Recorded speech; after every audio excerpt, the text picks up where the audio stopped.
तो चलिए फिर से आपको लेकर चलते हैं जहां पर सदन की कार्रवाई जो है वो शुरू हो गई है।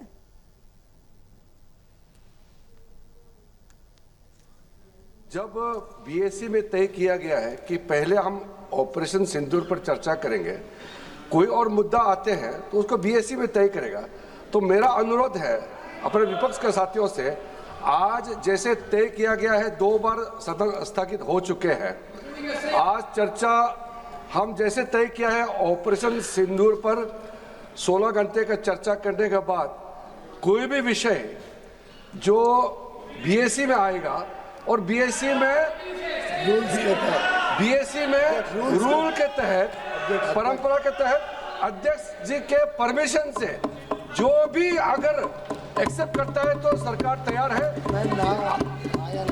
किसी विषय को लेकर के यहाँ कंडीशन लगा करके आज का इस डिबेट को, महत्वपूर्ण ऑपरेशन सिंदूर डिबेट को डिस्टर्ब करने का कोशिश ना करें। मेरा यह आग्रह है आपसे सबसे। मैंने सब मुद्दे को कहा, हर मुद्दा इंपॉर्टेंट होता है। प्लीज प्लीज बैठिए। माननीय सदस्यगण, हम आज आइटम नंबर 14 पहलगांव में आतंकवादी हमले के जवाब में भारत के मजबूत, सफल एवं निर्णायक ऑपरेशन सिंदूर पर विशेष चर्चा के लिए यहाँ उपस्थित हुए हैं। मेरा सभी माननीय सदस्यों से आग्रह है, ये विषय अत्यंत गंभीर एवं संवेदनशील है। ऑपरेशन सिंदूर के माध्यम से भारत की सेना द्वारा आतंकवाद के विरुद्ध निर्णायक कार्रवाई को पूरी दुनिया ने देखा है। हम सबको हमारी सेना के अदम्य साहस, शौर्य और पराक्रम पर गर्व है। ये सदन साक्षी रहा है, जब भी देश के अंदर गंभीर चुनौती हो, गंभीर मुद्दे हो, हमने राष्ट्रीय मुद्दों पर सदैव एकजुटता दिखाई है।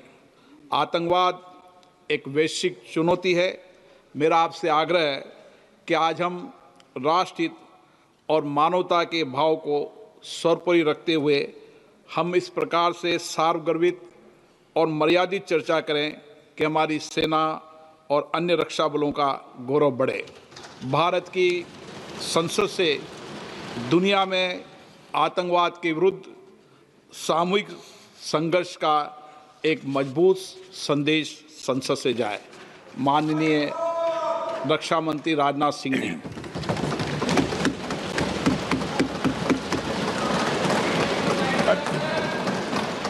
अध्यक्ष महोदय, सबसे पहले तो मैं आपके माध्यम से सदन के सभी दलों के, मैंने जितने भी हमारे सम्मानित सदस्य हैं उनके प्रति आभार व्यक्त करना चाहता हूं कि ऑपरेशन सिंदूर की जो शानदार कामयाबी हासिल हुई है उस पर चर्चा करने के लिए आज सदन पूरी तरह से तैयार है। अध्यक्ष महोदय, सबसे पहले मैं इस सदन के माध्यम से मैं देश के उन वीर सपूतों को, उन बहादुर सैनिकों को नमन करता हूं जिन्होंने की राष्ट्र की सीमाओं की रक्षा के लिए जब भी आवश्यकता पड़ी है अपना बलिदान देने में वह पीछे नहीं रहे हैं। आज भी वह तैयार हैं और आज भी वह तत्पर हैं। साथ ही मैं उन सैनिकों की स्मृति को भी अध्यक्ष महोदय नमन करता हूं जिन्होंने की भारत की एकता और अखंडता सुनिश्चित करने के लिए अपना सर्वस्व बलिदान कर दिया। मैं पूरे देश की तरफ से सेनाओं के सभी जवानों के प्रति कृतज्ञता व्यक्त करता हूं। अध्यक्ष महोदय, आज मैं आपकी अनुमति से ऑपरेशन सिंदूर से जुड़े कुछ महत्वपूर्ण तथ्यों और विषयों को सदन के समक्ष रखने के लिए यहां खड़ा हूं। अध्यक्ष महोदय, 6 और 7 मई 2025 को भारतीय सेनाओं ने ऑपरेशन सिंदूर के नाम से एक ऐतिहासिक सैन्य कार्रवाई को अंजाम दिया। यह केवल एक सैन्य कार्रवाई नहीं थी, बल्कि यह भारत की संप्रभुता, उसकी अस्मिता, देश के नागरिकों के प्रति हमारी जिम्मेदारी और आतंकवाद के खिलाफ हमारी नीति का एक इफेक्टिव और डिसाइसिव डिमॉन्स्ट्रेशन था। अध्यक्ष महोदय, जैसा इस सदन को जानकारी है, 22 अप्रैल 2025 को जम्मू कश्मीर के पहलगाम क्षेत्र में एक अमानवीय और कायराना आतंकी हमला हुआ। इस हमले में हमारे 25 निर्दोष नागरिकों सहित एक नेपाली नागरिक की भी जान गई थी। उन निर्दोष लोगों की जान उनका धर्म पूछ कर लिया गया। यह अपने आप में अमानवीयता का सबसे कुत्सित और सबसे घृणित उदाहरण था। यह घटना भारत की सहन शक्ति की सीमा की भी मैं मानता हूं परीक्षा थी। अध्यक्ष महोदय, इस हमले के तुरंत बाद हमारे प्रधानमंत्री श्री नरेंद्र मोदी जी ने तीनों सेनाओं के प्रमुखों की एक उच्च स्तरीय बैठक की और उन्हें छूट दी गई कि वे अपने विवेक, स्ट्रेटेजिक अंडरस्टैंडिंग और रीजनल सिक्योरिटी सिचुएशन को ध्यान में रखते हुए वह निर्णायक कार्रवाई करें। इसके बाद हमारे सैन्य नेतृत्व ने न केवल अपनी मैच्योरिटी दिखाई बल्कि उस स्ट्रेटेजिक विजडम का भी परिचय दिया जिसकी उम्मीद भारत जैसी एक रिस्पॉन्सिबल पावर से की जाती है। अध्यक्ष महोदय, ऑपरेशन सिंदूर को अंजाम देने से पहले हमारी सेनाओं ने हर पहलू का बहुत ही गहराई के साथ अध्ययन किया। हमारे पास कई विकल्प थे, लेकिन हमने उस विकल्प को चुना जिसमें आतंकवादियों और उनके ठिकानों को अधिकतम नुकसान पहुंचे और जिसमें पाकिस्तान के आम नागरिक को कोई क्षति न होने पाए, इस बात की भी हम लोगों ने चिंता की। अध्यक्ष महोदय, हमारी सेनाओं द्वारा की गई वेल कोऑर्डिनेटेड स्ट्राइक्स ने 9 टेररिस्ट इंफ्रास्ट्रक्चर टारगेट्स को प्रिसीजन के साथ, सटीकता के साथ हिट किया और इस सैन्य कार्रवाई में एक अनुमान के अनुसार 100 से अधिक आतंकवादी, मैं बहुत संभल कर बोल रहा हूं अध्यक्ष महोदय, हमारी फिगर गलत ना होने पाए, फिगर इससे बहुत अधिक है। 100 से अधिक आतंकवादी, उनके ट्रेनर, उनके प्रशिक्षक, उनके हैंडलर, लश्कर-ए-तोयबा और हिजबुल मुजाहिदीन जैसे आतंकवादी संगठनों से संबंधित थे। ये वही आतंकी संगठन हैं जिन्होंने पाकिस्तान की सेना और ISI का जिन्हें खुला समर्थन प्राप्त है।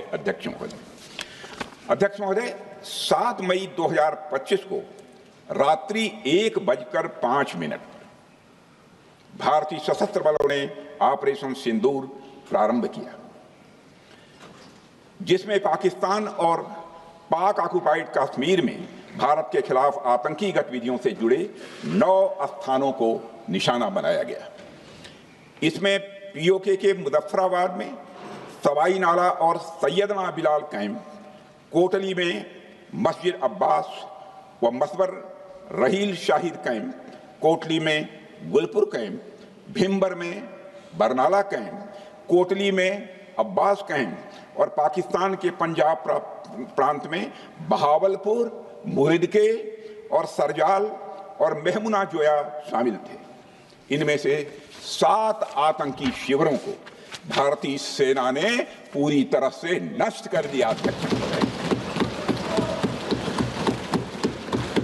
जबकि भारतीय वायुसेना ने मुरीदके और बहावलपुर को नेस्त नाबूद किया, जो लश्कर-ए-तोयबा और जैशे मोहम्मद के केंद्र हैं। पूरा ऑपरेशन मात्र, अध्यक्ष महोदय, जानकर पूरे सदन को प्रसन्नता होगी कि विदिन 22 मिनट्स पूरा ऑपरेशन समाप्त हो गया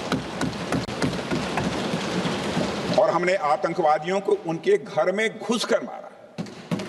सशस्त्र बलों ने हमारी माताओं और बहनों के सिंदूर का बदला लिया और प्रत्येक भारतीय इस भावना से ओत-प्रोत हो गया। अध्यक्ष महोदय, मैं चाहूंगा कि पूरा सदन एक बार हमारे सेना के बहादुर जवानों के शौर्य और पराक्रम का। अध्यक्ष महोदय, यह सिंदूर की लाली शौर्य की कहानी है। यह सिंदूर की लाली शौर्य की कहानी है, भारत के मस्तक पर वीरता की निशानी है। अध्यक्ष महोदय, सेनाओं ने अंधेरी रात होने के बावजूद हमले की सफलता के स्पष्ट एविडेंस भी जुटाए हैं, साक्ष्य है हमारे पास। अध्यक्ष महोदय, हमले के कुछ ही घंटों के भीतर प्रेस रिलीज और मीडिया ब्रीफिंग के माध्यम से इन्हें जनता की जानकारी के लिए जारी कर दिया गया था। मुझे यह पुष्टि करते हुए गौरव की अनुभूति हो रही है कि सशस्त्र बल अपने सभी मिशन ऑब्जेक्टिव्स को पूरा करने में पूरी तरह से सक्षम रहे और साथ ही कामयाब रहे। अध्यक्ष महोदय, 7 मई 2025 को हमले माने 1:35 के तुरंत बाद भारतीय डीजीएमओ ने हॉटलाइन संदेश के माध्यम से पाकिस्तान के डीजीएमओ यानी डायरेक्टर जनरल मिलिट्री ऑपरेशन से संपर्क किया और टेरर इंफ्रास्ट्रक्चर के खिलाफ हमारे हमले के रेशनल और मेथोडोलॉजी के बारे में पूरी जानकारी दी और यह तथ्य भी बताया ये हमले एस्केलेटरी नेचर वाले नहीं थे, माने इसको हम आगे नहीं बढ़ाना चाहते। जिन मुहि मारा तीन मुहि मारे। अध्यक्ष महोदय, जिस प्रकार प्रभु हनुमान ने लंका में अपनी रणनीति बनाई थी उसी प्रकार हमने भी उन्हीं को निशाना बनाया जिन्होंने हमें नुकसान पहुंचाया था। हालांकि पाकिस्तान ने इस रेशनल को समझने से इनकार कर दिया और अगले कुछ दिनों तक सिविलियन और सैन्य ठिकानों पर गोलीबारी करके बड़े पैमाने पर सीज फायर वायलेशन करके स्थिति को एस्केलेट करने की उसने कोशिश की। अध्यक्ष महोदय, 7-8 मई 2025 की रात को क्लियरली आइडेंटिफाइड आतंकवाद संबंधी ठिकानों पर हमारे सफल ऑपरेशन के बाद, सफल हमले के बाद पाकिस्तान ने स्थिति को एस्केलेट कर दिया और अनमैन्ड एरियल सिस्टम और अन्य साधनों का उपयोग करके भारतीय वायुसेना के बेसेस, भारतीय वायुसेना के सेंसर्स और सेना के फॉर्मेशन हेडक्वार्टर से लेकर ब्रिगेडों तक पर भी उसने हमला कर दिया।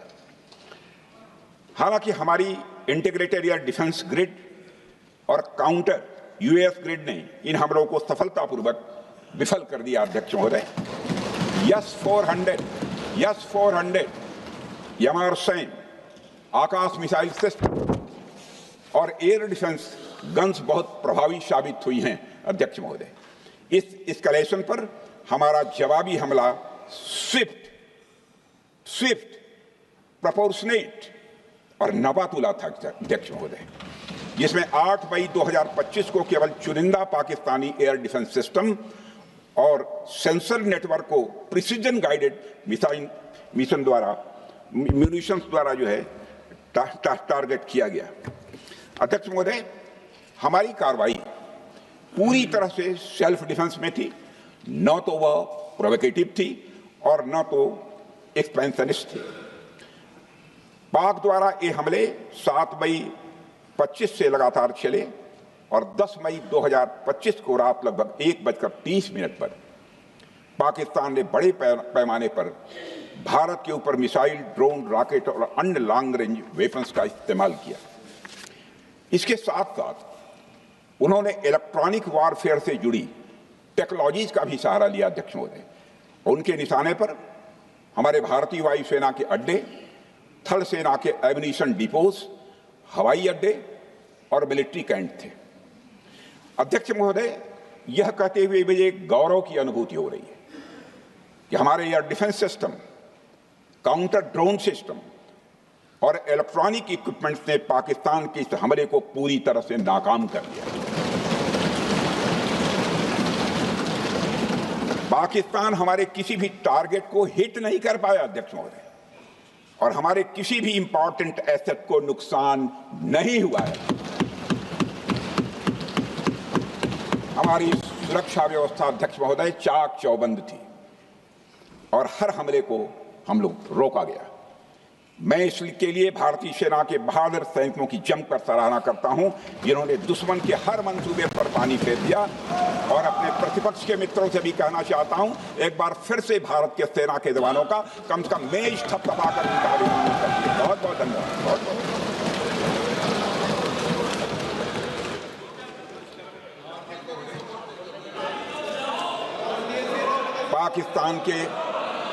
पाकिस्तान के इस हमले के जवाब में हमारी कार्रवाई साहसिक थी, ठोस थी और प्रभावी थी।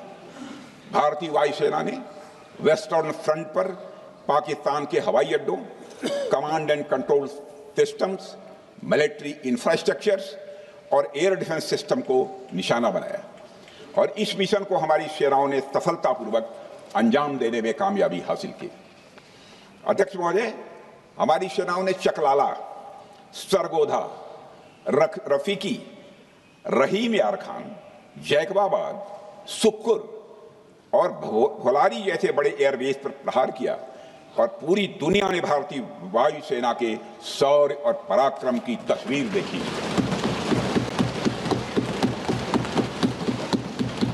अध्यक्ष महोदय, ऑपरेशन सिंदूर ट्राई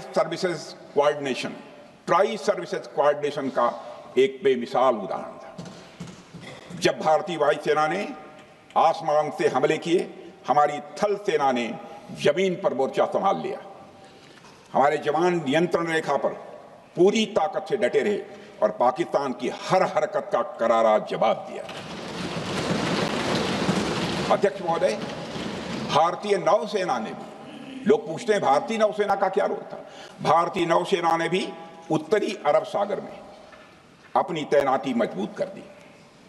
भारतीय नौसैनिकों ने पाकिस्तान को यह साफ संदेश दिया कि हम समुद्र से लेकर जमीन तक पाकिस्तान के हर महत्वपूर्ण ठिकानों पर प्रहार करने में न केवल सक्षम हैं बल्कि हम तैयार हैं। अध्यक्ष महोदय, इस ऑपरेशन का मकसद टेररिस्ट कैंप्स और उनके सपोर्टर्स को टारगेट करना, उन्हें नेस्त नाबूद करना था और यह साफ संदेश देना था कि भारत आतंकवाद के विरुद्ध जीरो टॉलरेंस रखता है। भारत ने कार्रवाई इसलिए रोकी क्योंकि कॉन्फ्लिक्ट के पहले और उसके दौरान जो भी पॉलिटिकल और मिलिट्री ऑब्जेक्टिव्स तय किए गए थे उसे हम पूरी तरह से हासिल कर चुके थे। इसलिए यह कहना, यह मानना कि यह ऑपरेशन किसी दबाव में रोका गया था, यह बेबुनियाद है और सरासर गलत है। अध्यक्ष,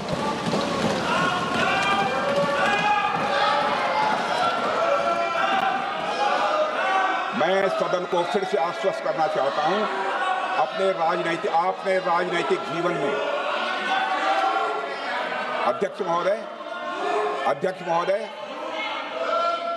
मैं आपके माध्यम से सदन को आश्वस्त करना चाहता हूं, अपने राजनीतिक जीवन में जानबूझकर कभी भी असत्य न बोलूं, इसकी भरपूर कोशिश की है मैंने, चाहे सदन हो अथवा सदन के बाहर।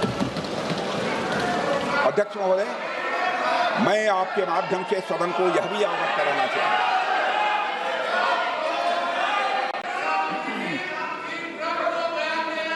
प्लीज बैठिए। आप क्यों खड़े? अध्यक्ष महोदय, मैं आपके माध्यम से सदन को यह भी अवगत कराना चाहूंगा कि सीमा पार करना या वहां की टेरिटरी कैप्चर करना इस ऑपरेशन का उद्देश्य नहीं था। ऑपरेशन सिंदूर प्रारंभ करने का मकसद था अध्यक्ष महोदय, उन टेरर नर्सरीज को खत्म कर देना जिन्हें पाकिस्तान ने बरसों से पाला पोसा था। और यह ऑपरेशन उन मासूम परिवारों को न्याय दिलाने के लिए लॉन्च किया गया था जिन्होंने पाक स्पॉन्सर्ड टेररिस्ट अटैक्स में अपने प्रियजनों को खोया था। हमारी सेनाओं ने सिर्फ उनको टारगेट किया जो इन आतंकियों को सपोर्ट करते हुए भारत पर हमला करने की कोशिश में लगातार शामिल थे।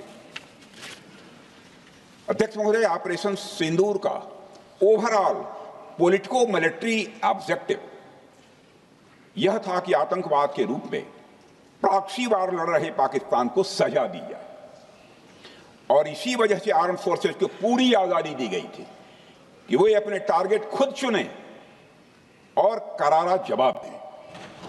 और इस ऑपरेशन का उद्देश्य कोई भी युद्ध छेड़ना नहीं था, बल्कि फोर्स के डिमॉन्स्ट्रेटिव यूज से एडवर्सरी को झुकने के लिए मजबूर करना था।